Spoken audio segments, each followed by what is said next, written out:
పెరటి తోటల పెంపకంపై నెల్లూరు నగరవాసులు ఎంతో ఆసక్తి చూపిస్తున్నారు. ఆరోగ్యాలు కాపాడమే లక్ష్యంగా సేంద్రియ వ్యవసాయ ఉత్పత్తులతో ముందుకు సాగుతున్నారు. ఇలాంటి ఉత్పత్తులతో ఆరోగ్యంగా ఉండడంతో పాటు వ్యాయామం కూడా చేసినట్టు అవుతుందని అభిప్రాయపడుతున్నారు.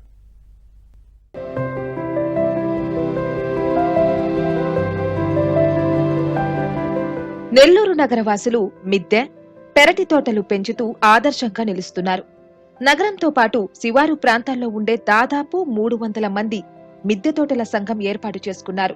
డాక్టర్లు, లాయర్లు, ఆడిటర్లు, స్టూడెంట్లు, వారితో పాటు గృహిణీలు వీరంతా పోటీతత్వంతో చిన్నపాటి స్థలంలో పండ్లు, కూరగాయలు, ఔషధ మొక్కలు పెంచుతున్నారు. రసాయనాలు వినియోగించకుండా పూర్తిగా సేంద్రియ పద్ధతిలో అత్యధిక దిగుబడులు సాధిస్తున్నారు.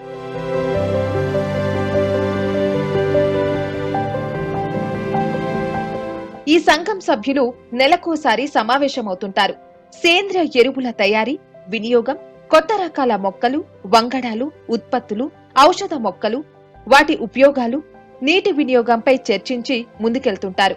ప్రముఖ ఆడిటర్ తల్లూరి శ్రీనివాసులు ధనలక్ష్మీపురం ప్రాంతంలో తనకున్న ఎకరా ఫామ్ హౌస్ లో మొక్కల పెంపకం చేపట్టారు.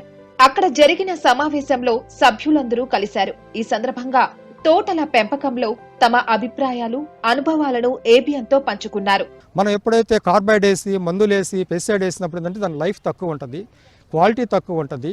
దానివల్ల మనకు వచ్చే బెనిఫిట్స్ కంటే కూడా హాని ఎక్కువ ఉంటుంది. ఇది ప్రతి ఒక్కరూ గుర్తెరగాలి. ఆరోగ్యకరమైన ఆంధ్రప్రదేశ్, ఆరోగ్యకరమైన భారతదేశం రావాలంటే ఇది ఒక రెవల్యూషన్ లాగా రావాలి. గ్రీన్ రెవల్యూషన్ పచ్చదనం. బట్ ఇది వచ్చేసేటప్పటికి ఏమవుతుందంటే రసాయన రహితం, సేంద్రియ రెవల్యూషన్ అని ఒక విధంగా చెప్పాలంటే సేంద్రియ సేద్యం. మన ఆర్గానిక్ ఫార్మింగ్ అనేది ఈరోజు నీడ్ ఆఫ్ ది అవర్. ఈరోజు ప్రతి ఒక్కరి ఆరోగ్యంలో ఇది ఒక భాగం. సో ప్రతి ఒక్కరూ ఇట్లాంటి ఫార్మింగ్ని ఇంట్లోనే చేసుకోవచ్చు. కాబట్టి ప్రతి ఒక్కరి యొక్క ఇంటి యాక్టివిటీలో ఆర్గానిక్ ఫార్మింగ్ కూడా ఒక భాగం చేసుకుంటే మంచి ఆరోగ్యం, ఫ్యామిలీకి మంచి ఆరోగ్యం ఇవ్వగలుగుతాం. జబ్బులు వచ్చిన తర్వాత హాస్పిటల్ చుట్టూ తిరిగి బాధపడేదానికంటే కూడా దీనికి మించినటువంటి ఔషధం ఇంకోటి లేదు. ప్రతి నెల కూడా మేము ఒక మీట్ అనేది ఏర్పాటు చేసుకొని అందరం ఇక్కడ గ్యాదర్ అవుతాము.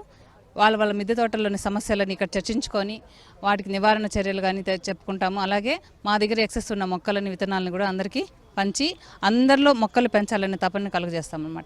ప్రతిరోజు మా మిద్దె తోటల్లో పండిన కూరగాయలను కానివ్వండి, పండ్లను కానివ్వండి, వీటన్నిటినీ మా గ్రూప్లో షేర్ చేసి మిగిలిన వాళ్ళకి స్ఫూర్తిని కలిగిస్తాం.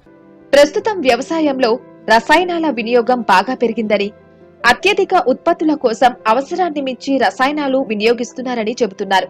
ఈ తోటల పెంపకానికి ప్రతిరోజు 1 గంట సమయం కేటాయిస్తే ఆరోగ్యంగా ఉండడంతో పాటు వ్యవసాయం కూడా చేసినట్టు అవుతుందని అంటున్నారు. తోటల పెంపకంపై కాస్త ఆసక్తి చూపితే అద్భుతాలు సృష్టించవచ్చంటూ తమ స్నేహితులు, బంధువులను ఈ తోటల పెంపకం వైపునకు ప్రోత్సహిస్తున్నారు. మేము మిద్దె తోట గ్రూప్ సభ్యులము. చిన్నప్పటి నుంచి మా అమ్మ చెట్లు పెంచేది ఇంట్లో. సో ఆ చెట్లతో పాటు మేము కూరగాయల చెట్లు అన్నీ 2 ఫ్లోర్స్ పొగతోటలో పెంచుకుంటున్నాము. సో ఈ మిద్దె తోటలు అసలు ఎందుకు చేసుకోవాలంటే మనం న్యూట్రియంట్ రిచ్ ఫుడ్ అంటాం అనమాట. ఇప్పుడు ఉన్న కాలుష్యానికి మందులు వేసి పెంచే ఆహారం బదులు ఇంట్లో మనకి 4 వంకాయలు వచ్చినా కూడా అవి ఎంతో న్యూట్రియంట్గా ఉంటాయి. సో అలా పెంచుకోవడం వల్ల మనం ఆరోగ్యం కాపాడుకున్న వాళ్ళు అవుతాము. ఫెర్టిలైజర్స్, పెస్టిసైడ్స్ లేని ఆహారం తింటున్న వాళ్ళం అవుతాము.